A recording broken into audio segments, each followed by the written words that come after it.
Okay, so you want to get the gist of something interesting fast without, drowning in detail. Yeah, exactly. Cut right to the chase. That's the plan today. We're diving into some clips from a podcast called Banter and Blunders, the Trip Up talk show. Right. And this show, it's got two hosts, Sam, kind of sarcastic, dry wit, and then Charlie, who's described as this, like, eternal optimist, but maybe a bit I- chaotic. yeah, chaotic energy sounds about right. Their tagline kind of sums it up, where every faceplant is a feature, not a bug. Love that. So our mission today is basically to figure out what kind of funny stuff they talk about, the recurring themes, get a snapshot of their whole vibe. Exactly. So first things first, personal blunders seems like a big part of their thing.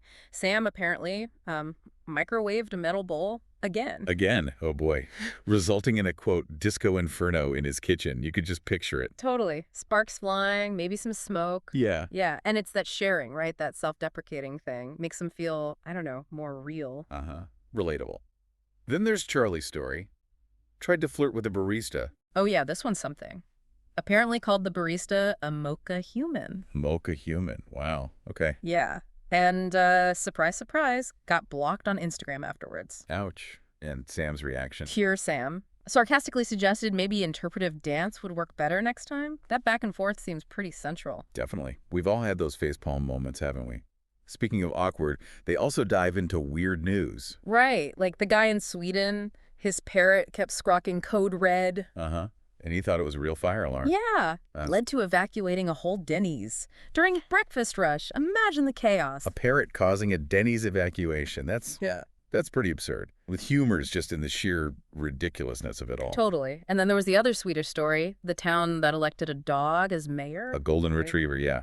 Apparently his platform was more belly rubs and mandatory naps. Okay, now that's a political agenda I could get behind. Seriously, though, the contrast with, actual politics is what makes it funny. Right. No debates about tax policy there, just naps. They also have this game segment, Genius or Garbage. Yeah, I saw that. First up was the toaster bath, like a combination toaster and bathtub. Seriously. And Charlie, characteristically, was apparently all for it. Talking about breakfast efficiency.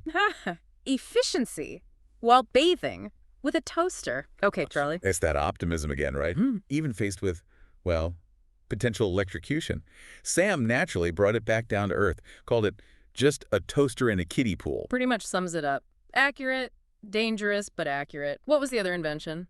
Uber for cows? Sorry, Uber for cows. Yeah, an app pairs cows needing grazing space with, like, empty pastures nearby. Okay, and I bet Charlie had puns ready. Oh, you know it. Something about a overrating system. Called it utter genius. Of course. Leading to Sam doing what? Jokingly banning him from puns. Temporarily, I assume.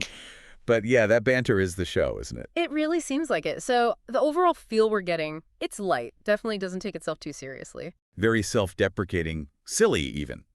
And that core dynamic, Sam's sarcasm, playing off Charlie's, let's call it, boundless enthusiasm. That's the engine. Right. So, wrapping up the key takeaways.